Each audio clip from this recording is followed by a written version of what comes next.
right. Welcome, everybody. Happy holidays. Happy Christmas. How's it going, Ged? Wonderful, man. You?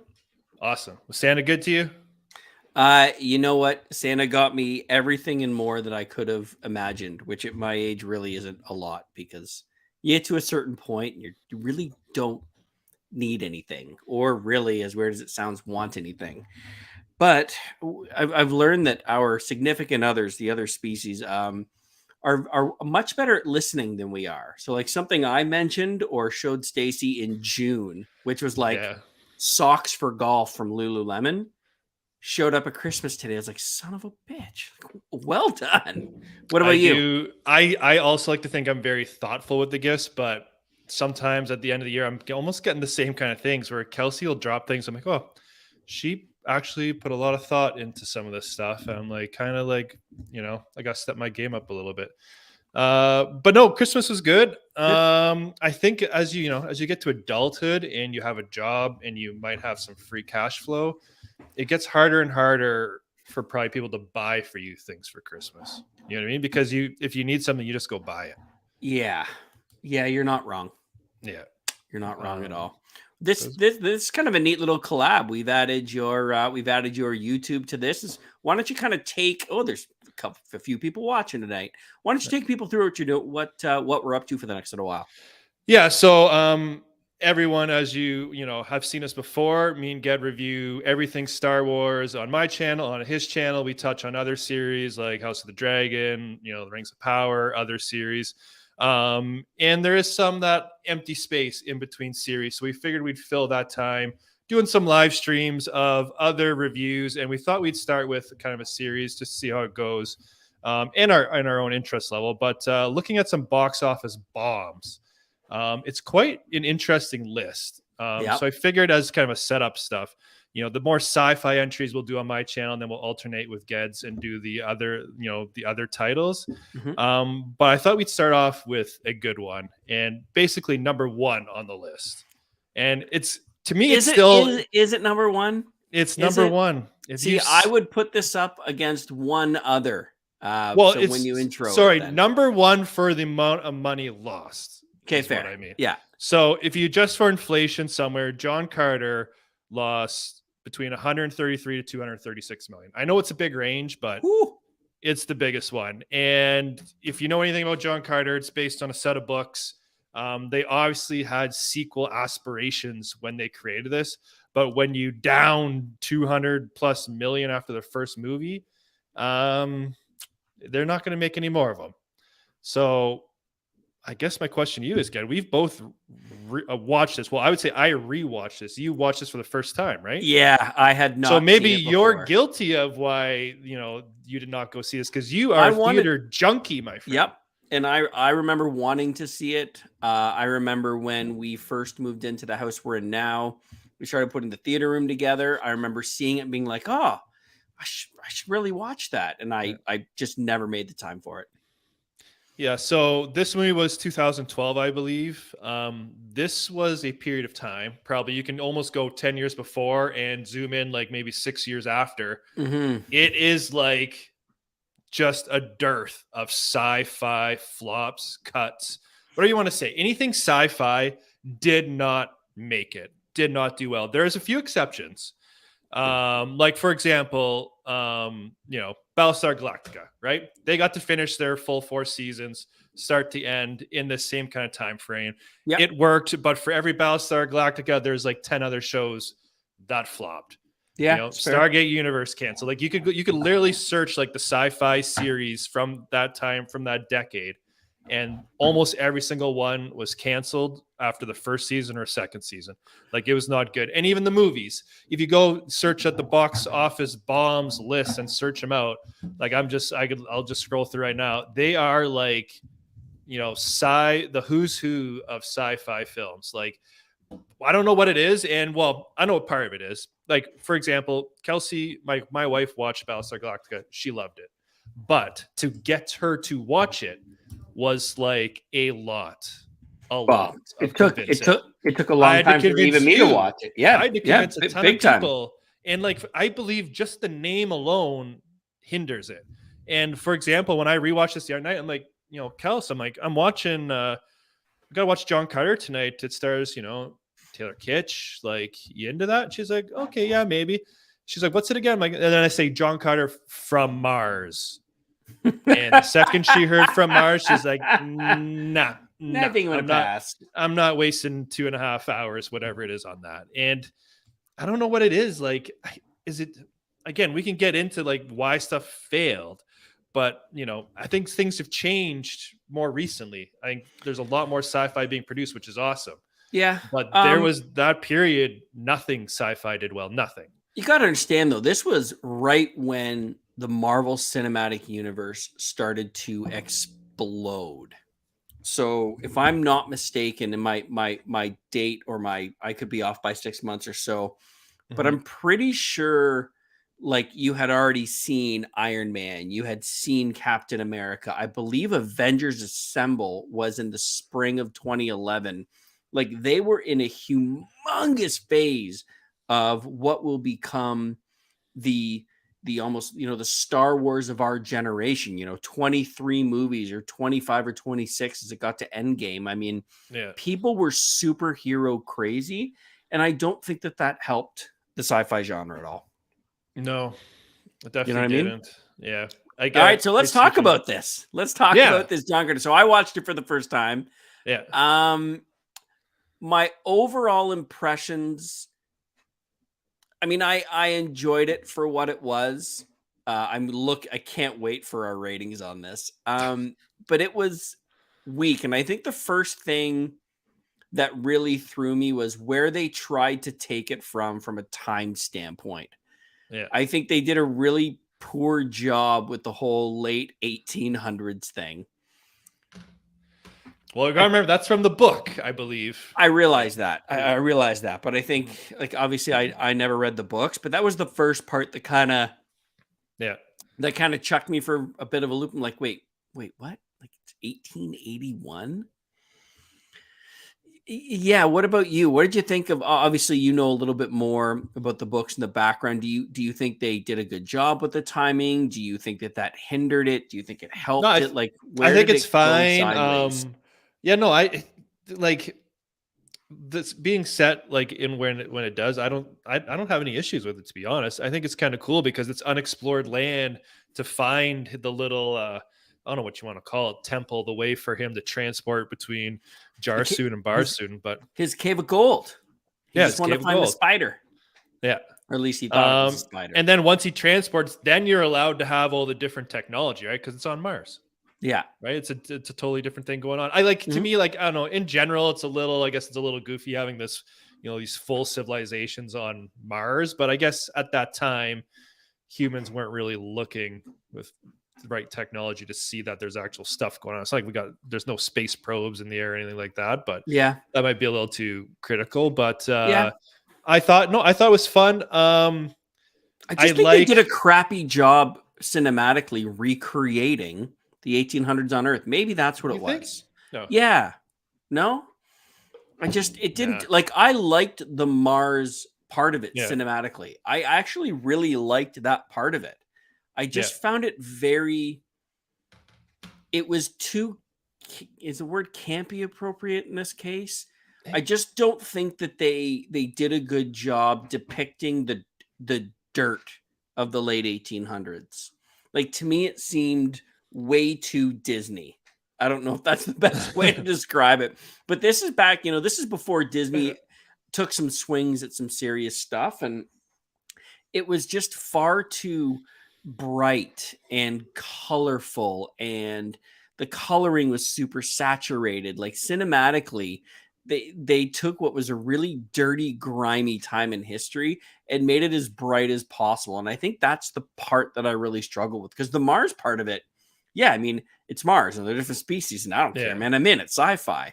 But it started out so poorly for me with the way that they showed the 1800s. I'm like, you fucking blew it. No. Didn't bother me. I love seeing him. He's just like this disgruntled captain. He's done with the war, but you can tell he's a man to be feared. He's on the search for riches. He's kind of selfish. You know what I mean? Yeah. Some dark stuff happens, like his family's murdered. Yeah. Yeah. We again, like, to me, like, for a Disney type property, it was little, I thought it was a little darker than what normally they would go, which I thought was a nice touch. And then, even like on Mars, there's tons of, like, people are getting disintegrated and stuff. And I loved, like, I don't want to jump ahead too much, but I loved, like, Bryan Cranston's character. When you see him in the end, he's just literally bones. Yeah. Because you wondered what happened to him, and he was gone for so many years. And, like, I love that nice touch. But question for you, because this is your first time seeing. I have a little bit of nostalgia because I actually saw this in theater. Okay. Did the CGI hold up for you, considering this was Yeah. 2012? Absolutely. I love the Tharks or the Thwarks. I thought that yeah. they were done really well from a CGI perspective. I loved the depiction of them sailing on light.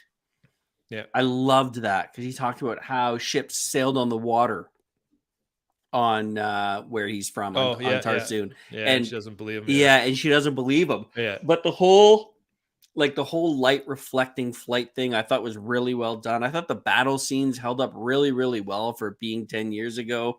I said technologically, I really liked it.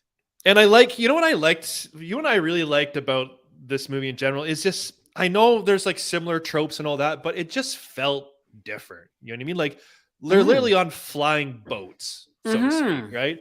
I love that when he comes to Mars, because the gravity's different. He has basically a superpower coming. So right cool. Yeah. Not Superman-esque at all right there. I know. But I liked it. I loved that. He went to a different area. Yeah, he had the ability, show me how you jump like that. And he's just like a normal dude from the 1800s who has never seen indoor plumbing before. And then he goes to this area where he can jump 300 feet in the air and there's flying boats. Yeah. I know it is nice touches. I like the, you got the warring 3 factions, and then you got basically a little bit of the mysterious people. I can't remember their names, but the, Max Strong's character and them, the ones who are basically pulling all the strings behind the scenes. So, like, there's a little mystery going on, like who they are and what's up. And obviously that would have been explored in future movies, but we just don't get that. So, like, when I watch this, you get like the wanting more piece. Absolutely. Yeah. You know what? Speaking of how the things are set up differently, you know what really worked for me in this movie? Like, I really enjoy the ending. I love that he wins the day and Buddy basically just grabs him and sends him back. Yeah. You know what I mean? And he's like, and then it's just like, what the hell? He's gone. He's like, he just got the girl, and like now he's just back on Earth, and his bracelet thingy isn't with him. He's just like, what the hell? And then he literally, since devotes his wealth to finding it. And I just love the whole setup, because the whole time he never found it. He just finally realized, you know what, they're watching me. So let's set this up. Let's bait them as if they think I actually found it, and then steals it and gets to go back.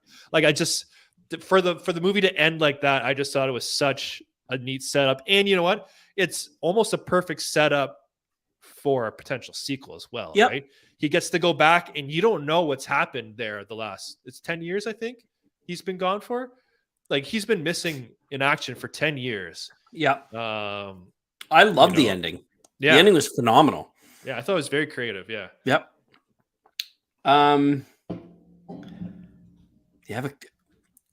Would you like to see a sequel now? You know what? I actually got a note written down about this. So I figured you would. Yeah. The neat thing about a sequel right now, I know it's not going to happen, but if they ever, came back around to it, the neat thing about a sequel right now is it was 2012. It's literally 10 years. Yeah. You could literally, everyone will be the appropriate age coming back to make this. So I think that's kind of a neat little thing. But yeah, again, I think they were burned so bad we won't get it, but I would be in to a sequel for sure, especially with today's technology and stuff like that. I think they could do some pretty cool things. And then you get to explore, what else is going on. And remember, when you see the star map, right? there's other portals to all the other planets, it looks like, or other, I don't know if they're in our solar system or not, whatever, but there's other places to visit as well. So like they had a neat little thing going on. So Absolutely. it's too bad it bombed. Yeah, I mean, I admit I would watch it again.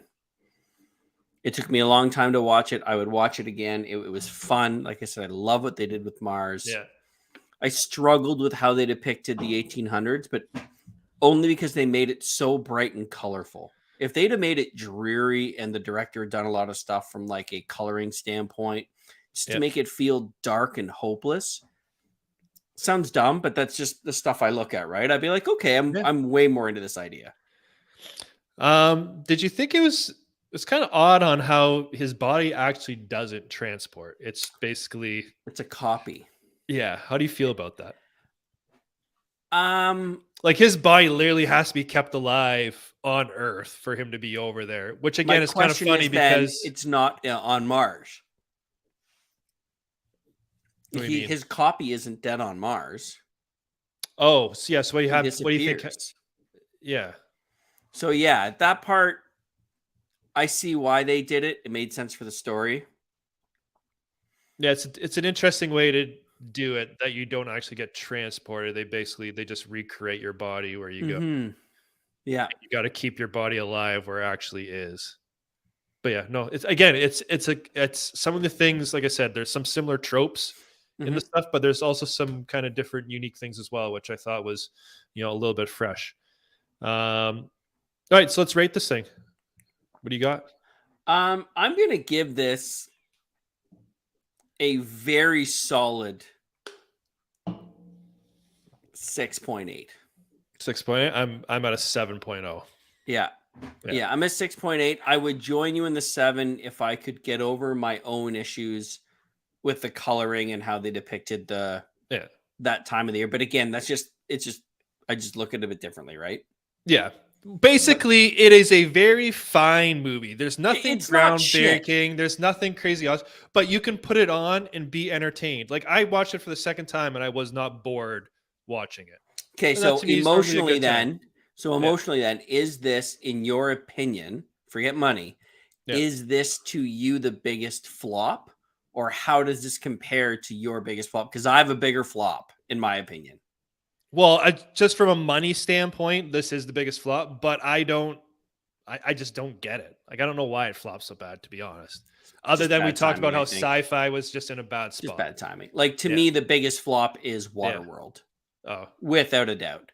So I don't see this like this flopped, but I don't laugh at this the way that I laughed at Waterworld. And I hope Waterworld is on our agenda. I'd like to rewatch Waterworld. Oh my God. I always liked Waterworld as a kid. I loved Waterworld. Yeah. But that to me is the ultimate bomb, right? Yeah. So I would rate this. I can't think of anything more than Waterworld that would be a bomb compared to this. But it'd be nice to find. It'd be nice. We should have like a scoreboard. You know how that show with Jeremy Clarkson, the Grand Tour, how they have that scoreboard of like the fastest cars that go around the track. We should have the quintessential shit can of a bomb, and then how it rates leading up to it. So I'll just create like a page over here and do it. But the quality of this movie does not equal the amount it bombed. I agree. Yeah, I agree. This was better than its bombing. Yeah, and there's gonna be, there's gonna be a lot of movies like that, because I know, I know on that list, and this is a movie you meet different on in theaters unless you've come around on it. I know Blade Runner 2049 is a bomb. Yeah, and I would very much like to and I think it's one of the best movies of the last few years. So do you have to really get into the first Blade Runner though? No, to get into I don't think so.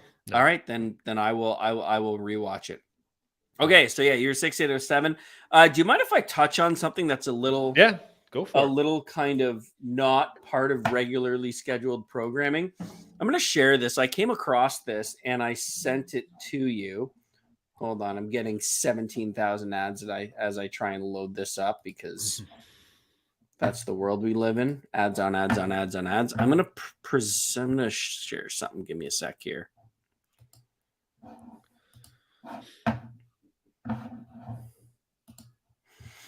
All right. So this is something that I want to talk about.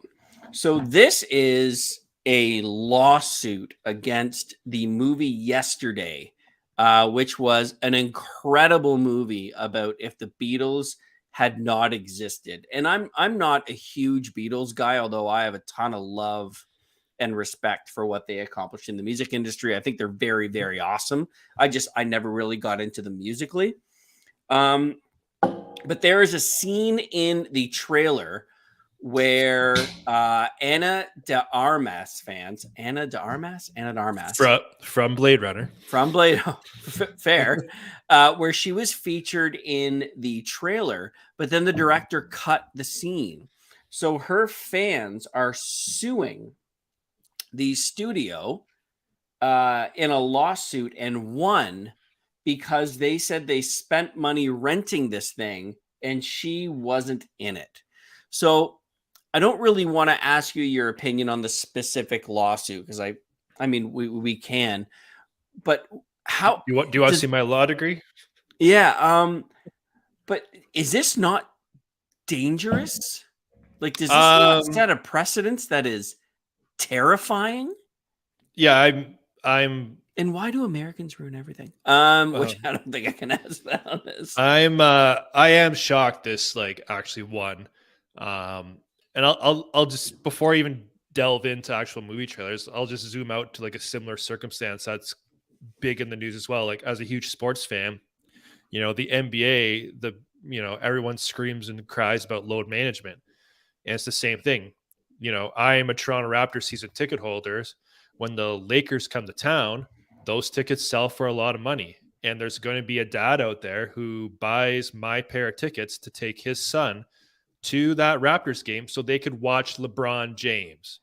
That's why they're going. They don't care about the Lakers. They're going to watch LeBron James. Yeah. And I'm not saying it happened this year, but this happens all throughout the NBA. So then the Lakers show up and LeBron James is a healthy scratch for load management. Yeah. It's the same argument. Should that family not be entitled to get their money back because they paid to watch LeBron, but the team decided to keep him out? He's healthy, decide to sit him so that he doesn't play too many minutes. And Toronto did that the year they won with Kawhi. He was playing. He was playing one out of every 3 games. I mean, that's a normal that year. Yeah. Yeah, that's a normal strategic play for the NBA. And I'm not saying it's wrong, but that is 1,000% the same thing. So they basically took this character out because it was going to be a distraction from the primary love interest, and they decided to take it out because they didn't want I mean, it's a very very reasonable reason. But yeah, what you say makes perfect sense. So like Marvel is king of putting fake stuff in their trailers, right? Yeah, 100%. So because they paid $3.99 to watch us on thing, they're seeking at least $5 million because some people paid $4 a piece to watch the movie Yesterday. Yeah, that's friggin' insane. The case will now proceed to discovery and a motion for class certification. So the studio said that they were protected because of their creativity of expression, but because it was done in California, it was not exempt from the false advertisement laws. Here is my concern.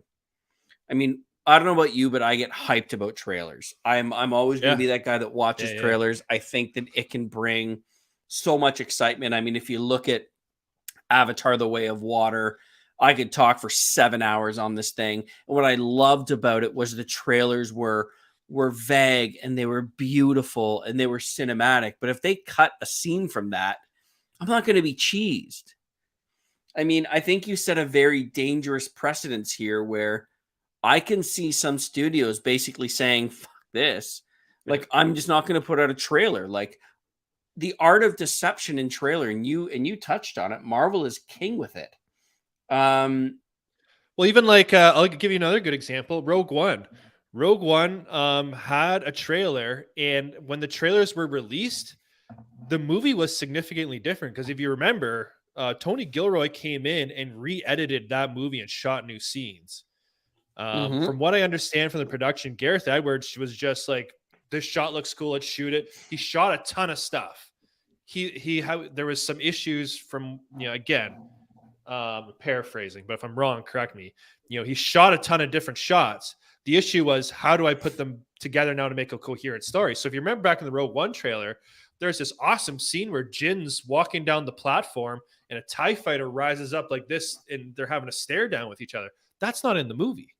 No. There is a scene where you see them running out of the bunker with the plans in their hands, all the rebel troops, and there's the AT-AT walkers are sitting there shooting down at them, and apparently Vader's supposed to be walking through, like the original Vader storyline. He was going to be walking through the base of Scarif, not up in space. So like there was a ton of stuff different in Rogue One, and that's because at the final hour they brought someone in to change the friggin' movie. Yeah, you know what I mean? So like, I don't know how you can account for that in the lawsuit. Like, we released a trailer, but in post we decided we need to reshoot stuff. Like, I really don't know. And they even reference in here that in Jurassic Park there was a trailer, an entire trailer. None of it was in the movie. Yeah, which I admittingly didn't know, which I thought was very cool. Yeah, I mean, I think that this is dangerous. I think I wonder if, like, I don't know if it could get appealed or thrown out, or if it's going to get moved up. But I get it. Sometimes there's some false advertisement, but damages for a $4 rental, like, is okay. After it was released, is what's her name? Ana de Armas. Yeah. Is her name listed as the cast? That's a good question. Because if it's not, then I would say you looked at promotional material that is subject to change. I don't know. That's how I would view it. I wonder if IMDb has it. And to be honest, like, I know trailers get you hyped, but like for instance, Star Wars, I would be 100% okay if we never got another Star Wars trailer for a movie or series. I'm going to watch it anyway. So just let me be as surprised as possible. Yeah. I get you need it for like the unknown movie no one's ever heard of. It's an original movie, not attached to any IP. You want to be able to sell it and market it. Great. Got it. That's fine. But I think other properties could actually cut back on trailers in general. Ana de Armas is the girl from Bond. Yeah, she's in a lot of stuff. She blew up after. She was amazing in Bond. I don't want to say she blew up because of Blade Runner, but Blade Runner was the first movie I remember seeing her in. She was in The Gray Man as well, Deep Water, Knives Out, Blade Runner 2049. She was in War Dogs. Yeah, she's not listed in Yesterday. Yeah. So to me, there's no conversation there. Yeah. Like, I'm dumb. You owe me money. Anyway, I think this is dangerous. It's a dangerous precedent. I hope it gets taken care of. Anybody in the comments, I would love to hear your thoughts on this, because to me, this has bad written all over it. I don't know. Like, it's such a gray area too. I don't know how you police it. I don't know how you enforce it. I think it's ridiculous. I think that if it doesn't get overturned, you open it up to studios being petrified. Who's the crusty person who rents a movie for $4 and decides to sue for $5 million? Like, who is that person? I guarantee I know what their first name is, but like, it's America. That's crazy. I saw what you did there without actually naming the name.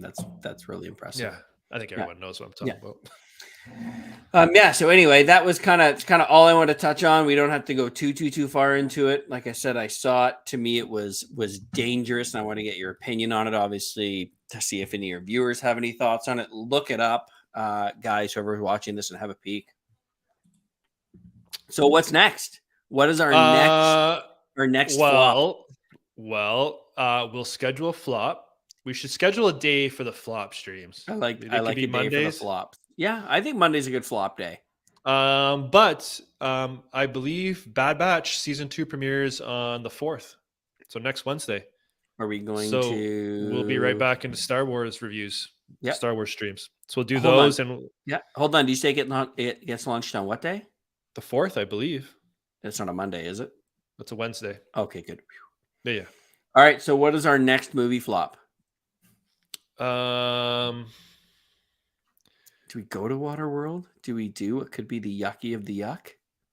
I love Waterworld. I wouldn't mind watching it. right. I'll read you a couple though. All right. Yeah. Okay. Let's decide.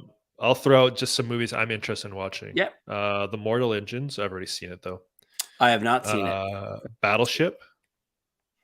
King Arthur, Legend of the Sword. Which one is that? Is Like that the one with the new one, the Guy Ritchie? That's Charlie Hunman one, right? Yeah. 2017, yeah. That's Titan a AE. flop? Yeah. It lost, let me see here. It lost between 124 and 169 million. Wow, I'm embarrassed to tell you how I feel about that movie. Jungle Cruise, I haven't seen. Dark Phoenix. Final Fantasy Spirits Within, I love that movie. Okay, I'm thinking We'll figure it out behind the scenes. The All right. Matrix. I might go Mortal Engines. Yeah. Like I'm not embarrassed to tell you that I have King Arthur Legend of the Sword in 4K. Like I have So it in hard copy. I know how you feel about it. Oh, I feel very, very invigorated about it. Okay. I'm thinking Mortal Engines. Okay. All right. Well, that's it until Monday and then Wednesday. Thank you so much for tuning in. Tyler, thank you for co-casting this with me. I hope I'm looking forward to seeing where it goes. I love filling the time with you, pal. Yeah, man. It's good to be back. All right, cheers. Peace out, everyone. Happy New Year.